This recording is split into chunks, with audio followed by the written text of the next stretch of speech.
So when going over the list for this year's Disney-cember, I knew I had to drop one of these two movies to make room. Smart House or Princess Protection.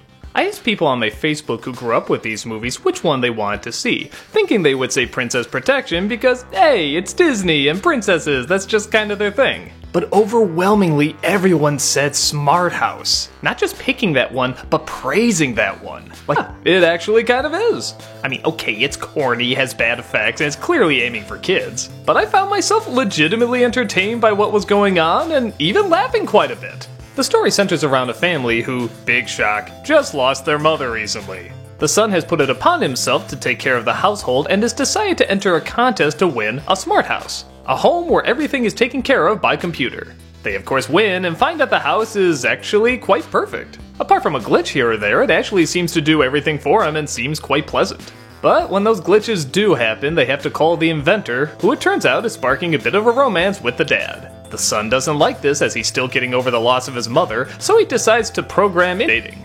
The computer not only complies, but over time, it gets obsessive.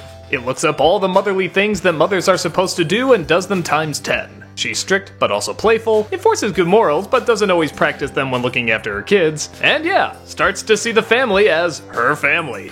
When everybody realizes Pet might be going too far, she suddenly turns herself into human. To the dialogue, it's not necessarily the best, but they got good actors and a good director to really bring it to life. They can make unfunny lines seem legitimately humorous and take non-emotional, for example, in any other movie would be seen as unrealistic or strange. Why would he be obsessing over keeping the house clean and tidy and such? But the movie and the performances do a great job showing that it really is because he can't fill the void of his missing mother. He sees that when his father wants to date somebody else, it's betraying his mother. That's some heavy material for a Disney film to take on, but by God, they take it on, and they do it seriously. It isn't just the Full House routine where you know, oh, this is where you hear the serious moment and you tune out and they just say those catchphrases. No, they really talk about it, and you really listen. Speaking of Full House, all of these characters and jokes could so easily fall into that category, being too corny and too nice. But there is enough conflict in their everyday lives, and of course with the computer and the missing mother, so it never really feels ungenuine.